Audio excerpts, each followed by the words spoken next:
Before we begin, thank you very much to Small in Size but Big in Spirit Convoy for joining the Patreon campaign. Late for the convoy streak, but in the same vein, I do appreciate it. Thank you very much for pitching in. For my patrons, an update. It is delayed. I apologize for the wait. This has been a very busy month on the back end of things. However, if you are one of my patrons at $5 or above, you now have 3 more episodes of TJTV to go watch from the archives, and this is a really good batch. It's WMAC Masters, Double Dragon, where I split-screened myself with my evil character, and Transformers Armada. That's about the best batch I could possibly hand you right now. So there you go. They are up, ready to watch for anyone who is $5 and up on my Patreon. Now, let's get into the topic of the day. I am still buzzing, as a lot of people are, from all of these announcements. We had a ton of reveals. And I say announcements, they're leaks, but we treat them like announcements because this is all we talk about now. But what got me buzzing the most is the fact that we had characters who were specifically listed as IDW versions and Marvel versions. We have kind of been speculating, and Hasbro has been asked in the past if comic books would qualify for studio series toys, because basically anything that comes from a studio now qualifies for studio series, hence why we got Gamer Edition. So with these leaks, with Soundwave and Fort Max, and Drift and Nautica, I think it's safe to say, a studio series comic edition is here, or at least it's on the way. So we need to discuss possibilities, and the easiest thing in the world is to go through IDW designs because they're fantastic designs, and it's a very cherished section of Transformers fiction. I'm not going to go too heavy into them, but we'll say the ones that I want the most at the moment, and that starts with Ratchet. I mean, if you're going to do Drift, you need to do his husband, but also Ratchet is pivotal in IDW. He's kind of the linchpin character of the entire fiction. When they started those books, Ratchet was the very first focus character. When they ended those books, Ratchet was the final character to die. It's a bookend. Ratchet is IDW fiction, so he needs to be included. Absolutely needs to be included. Not to mention the design is just really, really cool. We've gotten a lot of Ratchets lately, but you know what? I think this one stands out enough. I would love to see this one. Now, I'm going to say here, there's a lot of varying designs. There's a lot of characters who are like different across different brands. The earlier Ratchet is far more subdued in redesign. This one is pretty intense in redesign, but I will admit I'm more partial to the Lost Light stuff. But this will also depend on which Drift we get. If we get early IDW Drift, I'll want early IDW Ratchet, even if they weren't a thing at the time. I think the other obvious one is going to be Autobot Megatron. It has to happen at some point. Character-wise, it's too popular not to do at some point. And I think it's already there. I keep mentioning every time, like I'm staring at Age of the Prime's Megatronus, and I just stare at you going like, you're going to be IDW Megatron someday. That's your retool. That has to be. Not only are some of the design elements there, but it also explains the weird barrel he came with.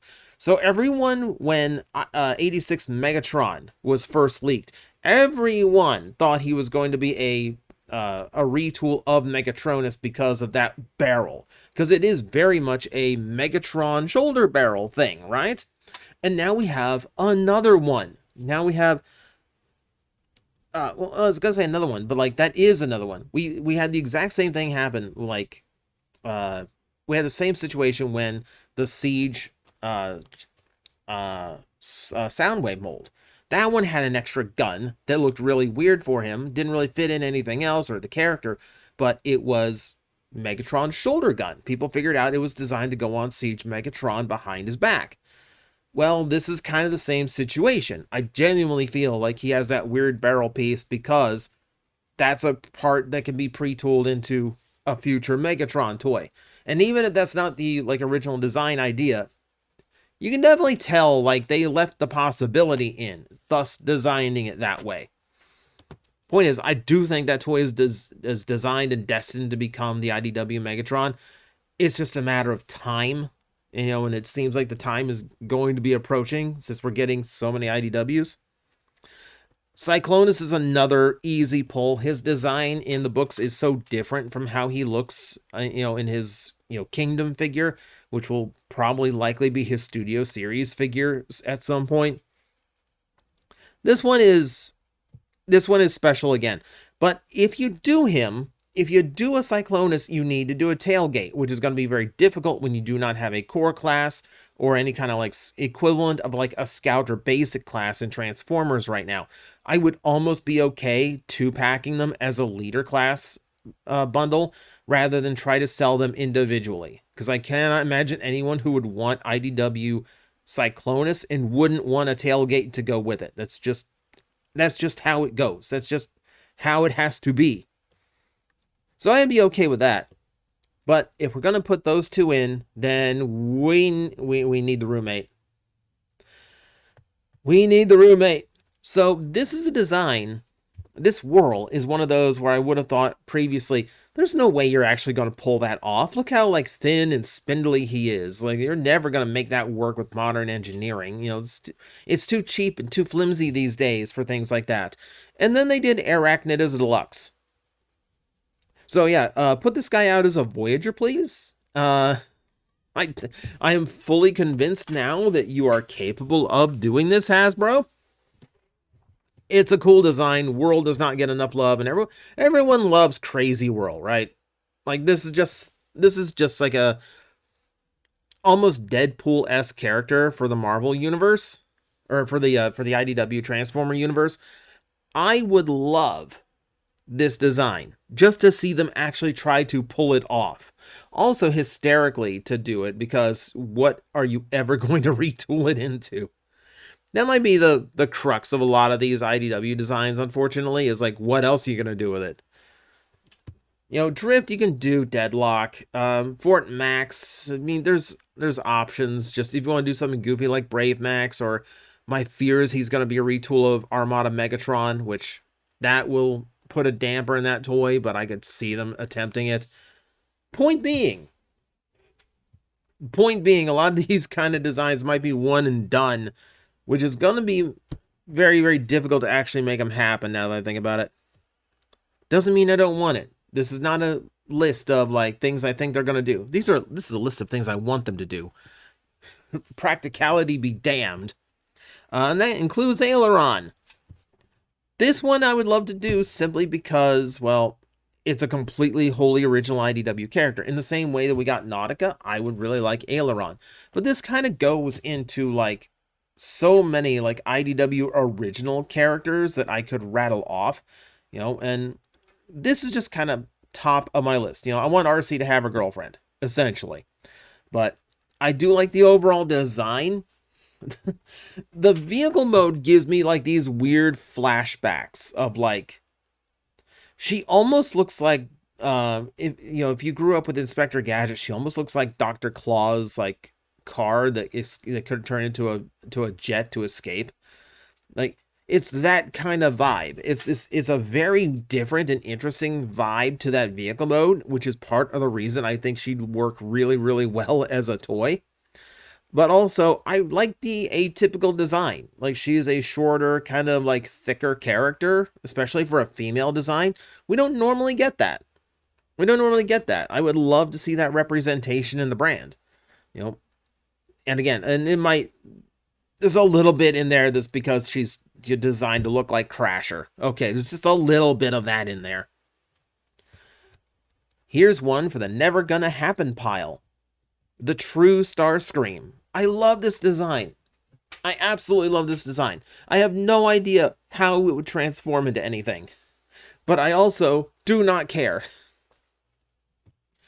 So if you didn't follow the IDW comics, this was something that Windblaze showed him. Like, there's a running thing in the IDW comics where Starscream constantly changes his body.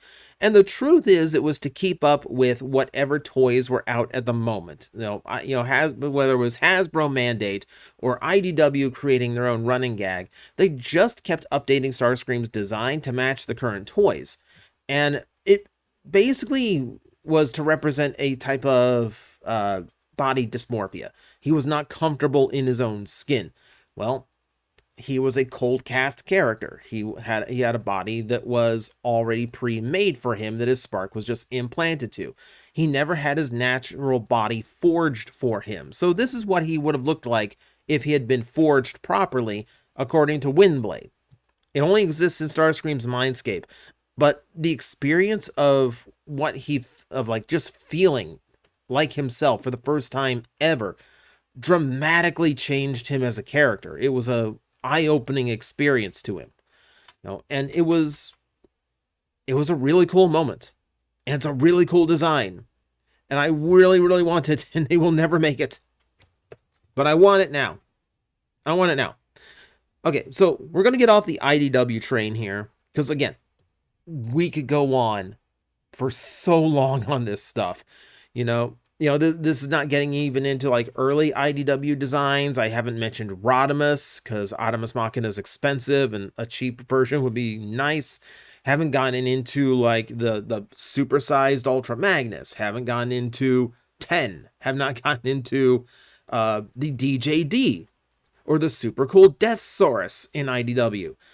We can cool off. We don't need to do every single one of them right now. If Studio Series became nothing but IDW designs, I would not care. But before we leave IDW, I'll mention one thing, and I think this is a little bit more pertinent. So this, comic series studio edition, this is a perfect place to get more of those Hearts of Steel designs. So when they showed off those Hearts of Steel toys for timelines, everyone kind of jumped up and down going like, well, what about this? What about that? What about these designs? Because Hearts of Steel has a lot of really fascinating, cool designs. So everyone asked for the other Seekers. Everyone asked for the Shockwave, steamboat, the battle boat. And Hasbro said, like, yeah, these are on the table. If people like these, if people buy this and this responds well, they're not going to do more in the timelines department because it's 2 releases a year. That's how they kind of pace that entire series out. So I'm not really like expecting them to expand just for the sake of getting repaints out or doing a larger scale figure. However, this would work. This would absolutely work. So this is where I assume you would get your Shockwave that turns into a boat. We have to get him out as a whale first, but boat now on the table. This would make sense. Was it the Insecticons that had the really cool like 3-in-1 train? Like, I would love that. That's the one I think would be really cool. But yeah, that's where I'm going to leave it with IDW. We're going to expand now, see the other comic book stuff. As far as Skybound goes, there's a bunch of redesigns happening in the books right now. I'm not sold on any of them in particular, so I don't know exactly which ones I would actually want a toy of. I have to wait for their characters to flesh out. But I will say this is absolutely where Shredhead is going to exist. I'm not a huge fan of Shredhead. I do like their design well enough, though, and I definitely expect Studio Series to be the place where Shredhead gets some kind of toy attention. This just seems inevitable at this point. But I didn't want to get too far into Skybound. I'm not huge on any of those redesigns we've seen so far, and it looks like there's more on the way. So we'll just kind of sit back and let them cook, and I want to see them develop. I want to see alt modes before I decide I actually want those as toys. We can move into Marvel now, and the Marvel lets me retread old ground with where is my leader class Scorponok? Where's my smaller Scorponok? So this is one that I was really hoping, when that Scorponok listing came up in the leaks, I was really hoping it was actually G1. No, it's Energon. It's not the Marvel Comics Scorponok, which would have been super cool. This visual is etched into my brain forever, by the way. Just Shockwave and Scorponok slugging it out. This one I want so bad, because I love Scorponok as a design, but I don't want to wrestle a Titan class figure every time I want to mess with one.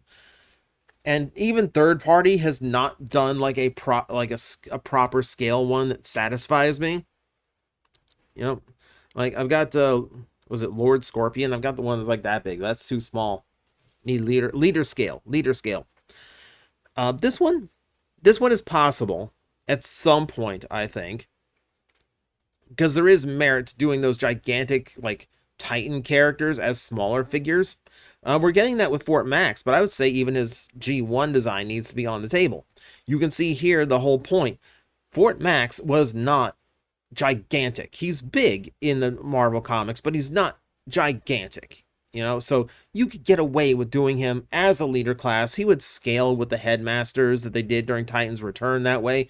You know, gives you a little bit of variety and gives you a little bit of a chance to do other designs. You know, I don't think you're ever going to get things like Metro Titan, for instance, out of a Metroplex toy as a Titan. But to redo that design as a leader class or a leader class toy or a commander class, that actually becomes a far bigger possibility. With Fortress Maximus, I mean, having like a Brave Max would be a lot more viable if he was just, you know, a normal leader class toy. These are the kind of things I think about. You know, you want a silly Omega Supreme toy based on the Euro G1 Action Master Elite. You're not going to get one out of a Titan, but you would get one out of a leader. That's all I'm saying. I'm big advocate on doing those gigantic characters as smaller figures, and this would have been a great way to get one for Fort Max. But you never know, maybe.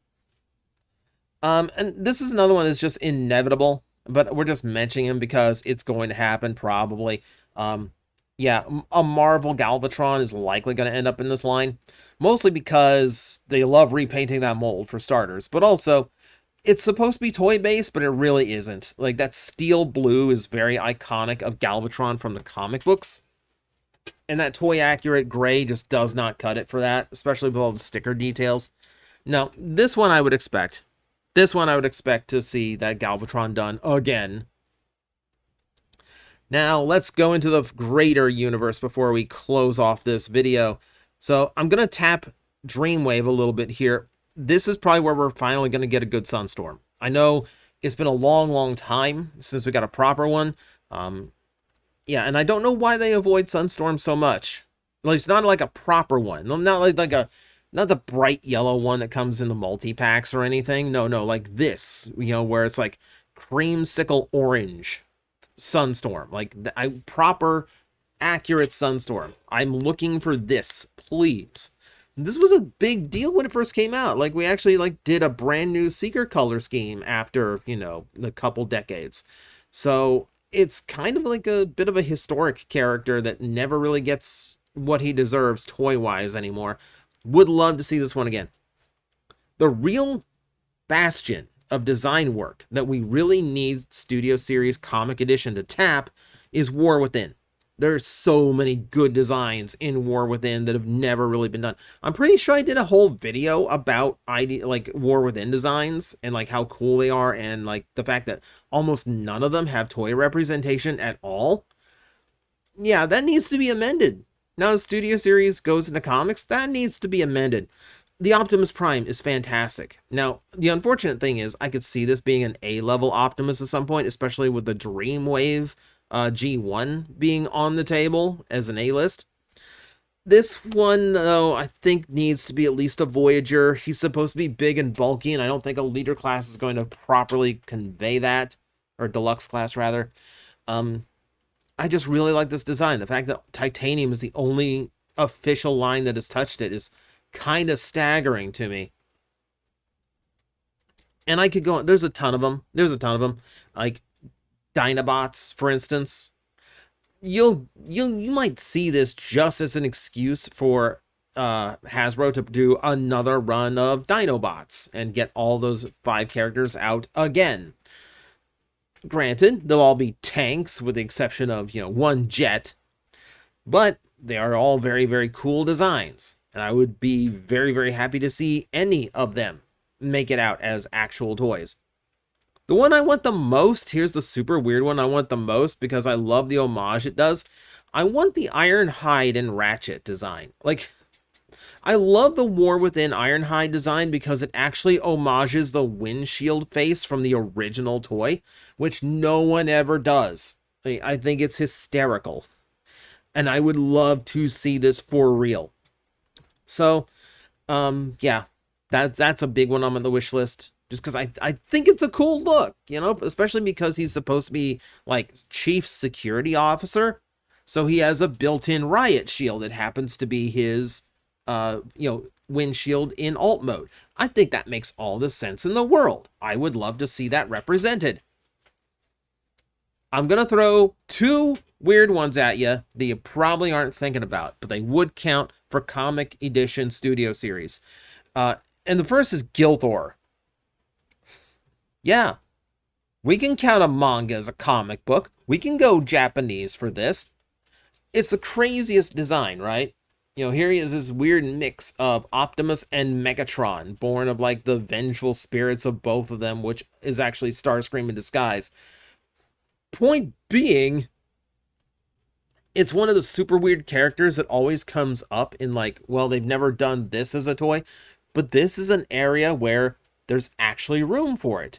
And I could almost see them doing this either as just a super weird take on Optimus Prime, just a weird one-off toy, but also we've had a few figures that feel like you could retool them into something like this.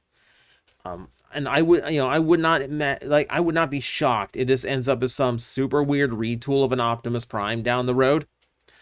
And yeah, it's just such an offbeat design that Hasbro's never touched. Granted, super obscure, but then again, obscurity doesn't seem to stop them anymore. We're getting a new Guzzle toy, you know? We've got Emirate Zeron figures now. We've got, you Scrounge as a figure. I don't think Gilthor is that far off the table anymore. If I want to tempt fate, if I just want to let the universe do whatever it wants to do, the one design that I feel like you could give another shot to is the G.I. Joe. Because this would be comic accurate to the Image G.I. Joe Transformer crossovers. This is the one, I think, where like this was our first take on a G.I. Joe Transformer crossover properly since the original Marvel comic books did it. And this is such a fascinating design. So Cobra comes across all the fallen Autobots and Decepticons, reworks them into Cobra vehicles. So yeah, you're looking at Hiss Tank Optimus Prime. And it doesn't look nearly as messy as the Hiss Tank Megatron did when they did that toy. And this doesn't have to worry about being a pilot for a G.I. Joe 3 3/4 inch. It could just be a really cool and weird looking Optimus Prime. And again, it's an Optimus, so you got tons of repaint options. You could retool it. Retool it into a Megatron for all I care. That makes sense too. But then you see more Cobra vehicles in the back. You see Ratchet and Ironhide back there, who also look really, really cool and different. This is really digging, but I think the concept deserves another chance, and this is a great way of testing the water for that. So, there's my wish list. There's everything I could think of in like a 2-hour sit down. I'm sure I could go through others. And like I said, I could just sit here and rattle off IDW characters for an hour that I would love to see as actual toys. Whether or not they make it or not, who knows? I genuinely think it'll be a bastion for certain Marvel repaints and IDW designs. Then maybe some Skybound eventually. That's where I feel like that particular subline goes. But we can at least let our voices know, at least a little bit. In the comment section, let me know what character you want to see as a Comic Edition Studio Series toy. Remember, it's got to be a design distinct and unique to the comic books. Preferably something we've never seen in the toy aisle before. So, let your imagination run wild, and thank you all for watching. I will see you next time. Hello everyone, I am Astral Agent Magnetar, a Tokusatsu VTuber, and I am streaming 4 times a week over on Twitch, Monday, Tuesday, and Wednesday afternoons, and a special late night one on late Friday/early Saturday.